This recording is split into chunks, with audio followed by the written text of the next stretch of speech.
Welcome to our deep dive today, where we're going to be looking at the essays by Michel de Montaigne. Yeah. This is a French Renaissance philosopher. Right. And his work has really resonated, with thinkers all the way from Shakespeare Oh, yeah. to Emerson. Huge. So using excerpts from a couple of Wikipedia articles on Montaigne himself and his essays, Okay.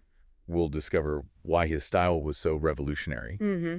And also we'll look into why his ideas about education Yeah. are still relevant even today. Yeah, it's pretty amazing how much his work still resonates. Right. I mean, he was writing, like almost 500 years ago now? Yeah. And yet you can pick up his essays today and it feels like you're having a conversation with a friend, It's just this incredible blend of the personal and the philosophical that really makes him stand out. And his motto, what do I know? Right. I mean, that really captures his spirit Really does. of skepticism. Yeah, absolutely. So who is this guy? Who is this guy who decided to question everything?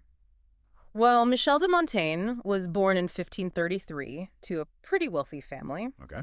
And his father, he had this really interesting approach to education. Total Latin immersion. What? Yeah. He actually grew up speaking only Latin. Wow. With tutors and even his parents surrounded by music. So Latin was like the language of the house. Pretty much. And they even had like a dedicated musician just to keep things lively, create a fun atmosphere. That's so wild. Right. I mean, it definitely shows how much his father valued a humanistic education. Yeah.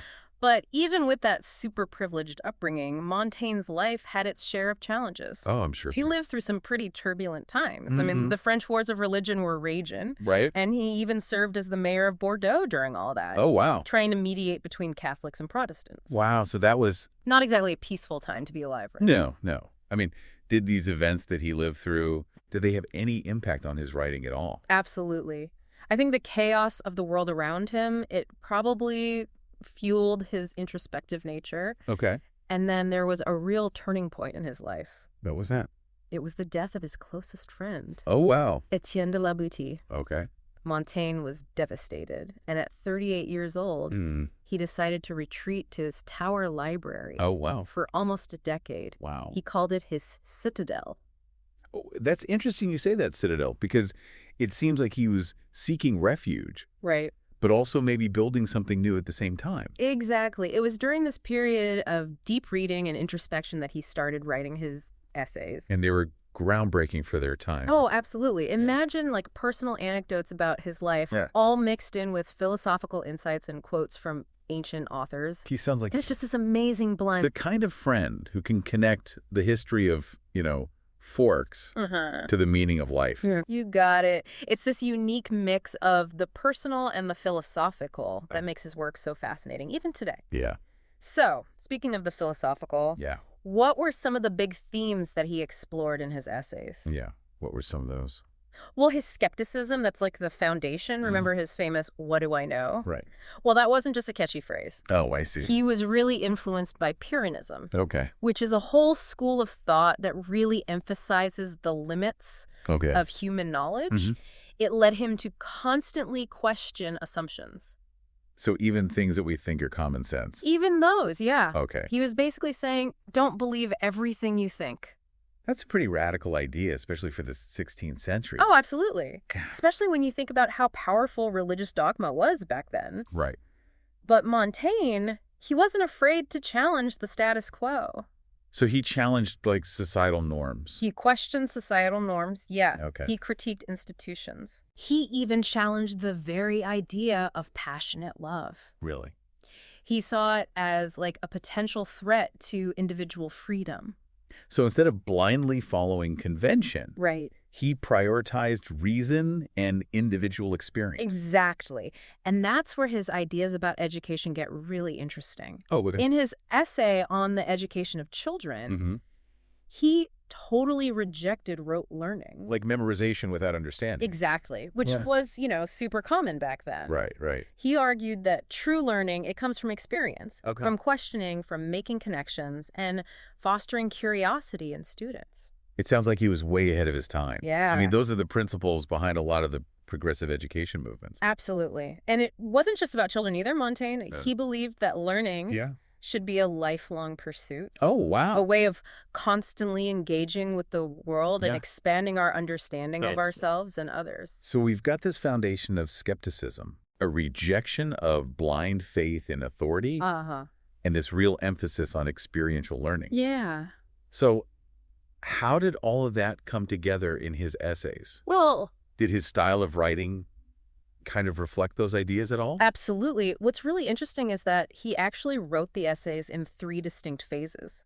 Oh, okay. So he was constantly adding, revising, refining his thoughts over time. So the essays themselves are kind of a testament Yeah. to his belief in lifelong learning. Exactly. It's like you can see his thinking evolving on the page. I like that. But what about his contemporaries, right? Yeah. What did they think? Were they scandalized by all this? Well, it's interesting because while he was challenging a lot of conventions, he wasn't trying to just like tear everything down, you know? Yeah. His skepticism was more about seeking understanding, not promoting cynicism. I see. He was more interested in opening up new avenues of thought than just rejecting everything that came before him. That makes a lot of sense. And that's what makes him so relevant today, even now. Right. In a world where we're just bombarded with information and conflicting viewpoints, his approach to knowledge, which is rooted in humility, curiosity, and a willingness to question, that feels incredibly valuable, don't you think? It really does. So we've gotten a sense of who Montaigne was, the historical context of his writing, and some of the core ideas that drive his work. Right. But let's dig a little deeper into the heart of those ideas. Yeah. When we come back in part 2, we'll unpack his skepticism in more detail and explore how that shaped his views on human nature and the search for truth. Sounds good. Yeah. I'm looking forward to it. Welcome back to our deep dive into Michel de Montaigne's essays. Okay. Before we get into the complexities of human nature, I'd like to explore his skepticism a bit further. Okay. It's this idea that to learn, we have to admit that we don't know everything. Yeah, it's a fascinating paradox, isn't it? Right. And Montaigne's skepticism, you know, it wasn't just a philosophical stance. It was like a way of life. It was a lens through which he viewed everything. Okay. And so when he famously asked, "What do I know?" It wasn't just being rhetorical. Right. He genuinely believed that true knowledge, it begins with acknowledging the limits of our understanding. So instead of clinging to certainty, he embraced doubt as a starting point. Yeah.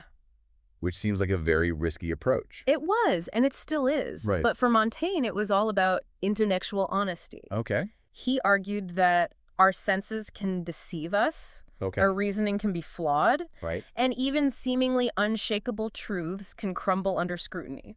So could you give me an example of how he applied this skepticism to actual, like, real-life situations? Yeah. He often used these really vivid historical examples to illustrate his points. Like, for instance, he wrote about this case of Martin Aguirre, who was a man whose identity was stolen by an imposter. Wow. And this imposter actually fooled even Guerre's own wife and family. Really? Yeah, it's a crazy story. And for Montaigne, this story, it really highlighted how easily we can be deceived even by those closest to us. It makes you question everything you think you know. Yeah, exactly. It really does. So how did this skeptical outlook shape his view on, like, the pursuit of truth? Okay. Did he even think it was possible to find truth? Well, that's where his connection to Pyrrhonism comes in, which is the school of skeptical philosophy.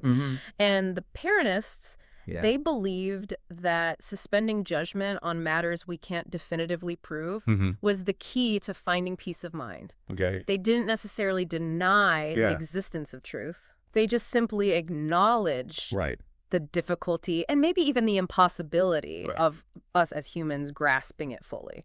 So it's more about recognizing our limitations than giving up on the search for truth entirely. Yeah, exactly. Did Montaigne believe that by acknowledging our fallibility, we somehow get closer to truth? I think that's a really nuanced way to put it. You know, by letting go of the need for absolute certainty, we open ourselves up to different perspective, to the possibility that we might be wrong, and to the inherent complexity of the world around us. It's almost like he's saying, the more you think you know, the less you actually do. Exactly. And this ties directly into his fascination with human nature. Okay. He saw human beings as inherently contradictory, capable of great love and immense cruelty, driven by both reason and emotion, constantly fluctuating between moments of brilliance and utter foolishness. He didn't shy away from exploring those darker sides of humanity either. Oh, at all. He was incredibly candid about his own flaws and foibles. Okay. Remember, he wrote, "I have never seen a greater monster or miracle than myself." Wow. He believed that understanding ourselves with all of our imperfections was crucial to understanding the world around us. So it's not about striving for some idealized version of humanity. It's about accepting the messiness. Yes. The contradictions. Yes. The full spectrum of what it means to be human. Precisely. And by embracing our shared fallibility. Yeah. By acknowledging that we all make mistakes. And struggle with our own internal contradictions. We can cultivate a deeper sense of empathy and understanding for others. It seems like such a simple concept. Yeah. But it's one that we often forget in our daily lives. It's so easy to judge others. To see things in black and white. Montaigne challenges us to look beyond those easy categorizations and to appreciate the nuances of human behavior. And that's what makes his work so enduring. Absolutely. He wasn't preaching from a pedestal. He was inviting readers to join him in his explorations, to engage in a dialogue with him across the centuries. He wanted us to question our assumptions, to wrestle with complex ideas, and to ultimately arrive at our own conclusions. And that brings us back to his views on education. Exactly. Which seem to echo this emphasis on dialogue and personal exploration. Exactly. Montaigne believed that true education, it wasn't about passively absorbing information, but about actively engaging with the world and with ideas.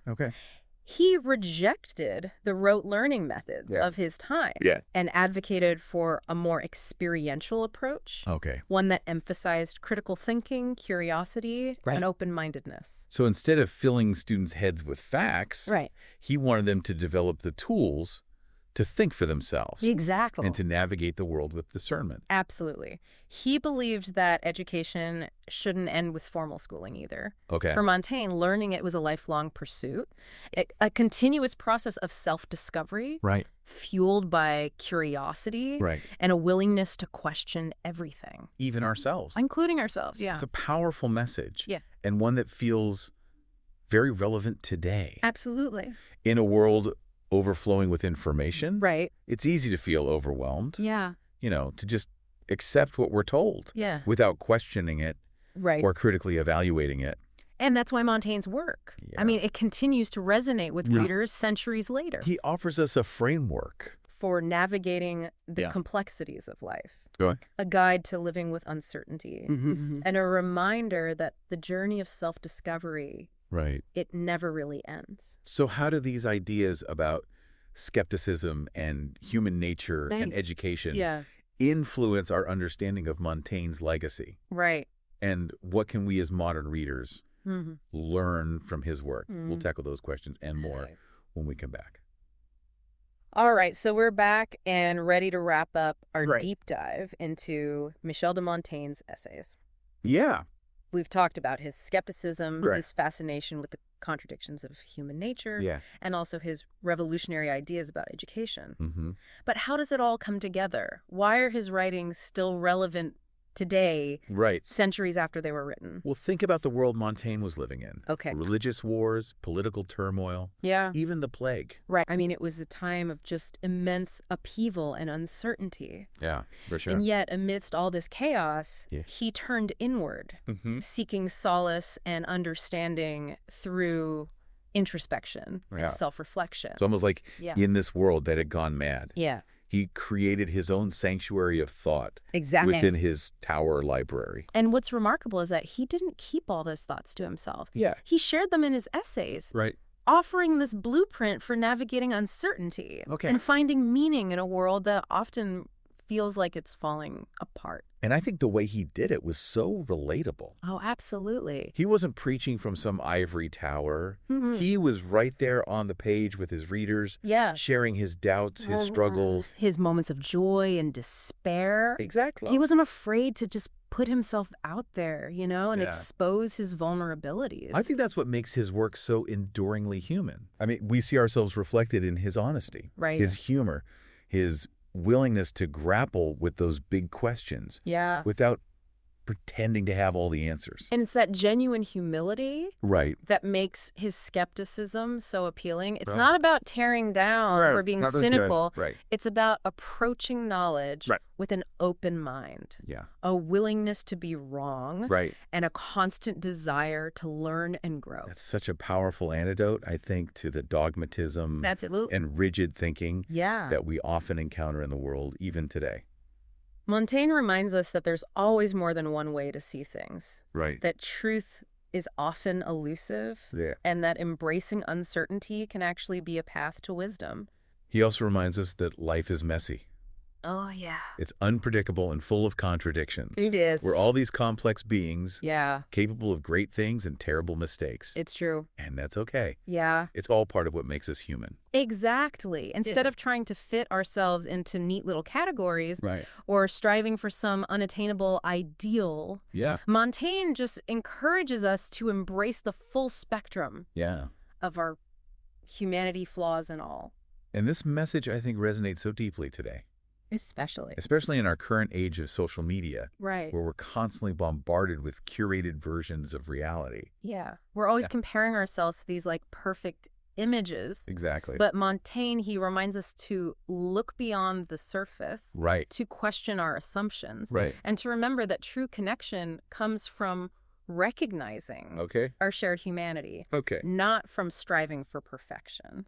His work is a call to be more thoughtful. Yes. More introspective. More compassionate. More compassionate, exactly. It's an invitation to engage in a dialogue with ourselves, with each other, and with the world around us. And to do it with a healthy dose of skepticism.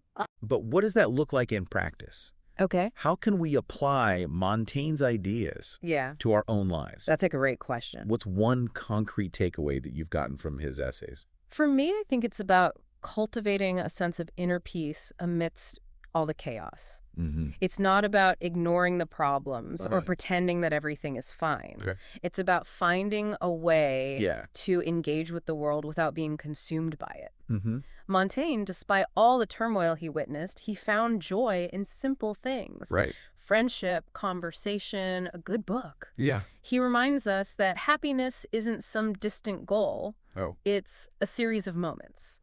Often found in the midst of the ordinary. I love that. That's such a powerful reminder, especially in our fast-paced, hyper-connected world. Where we're always told we need more. More is better, But Montaigne, he invites us to slow down. To savor the present moment. And to find contentment in just being. And he also reminds us that the journey of self-discovery is ongoing. It's not about reaching a destination.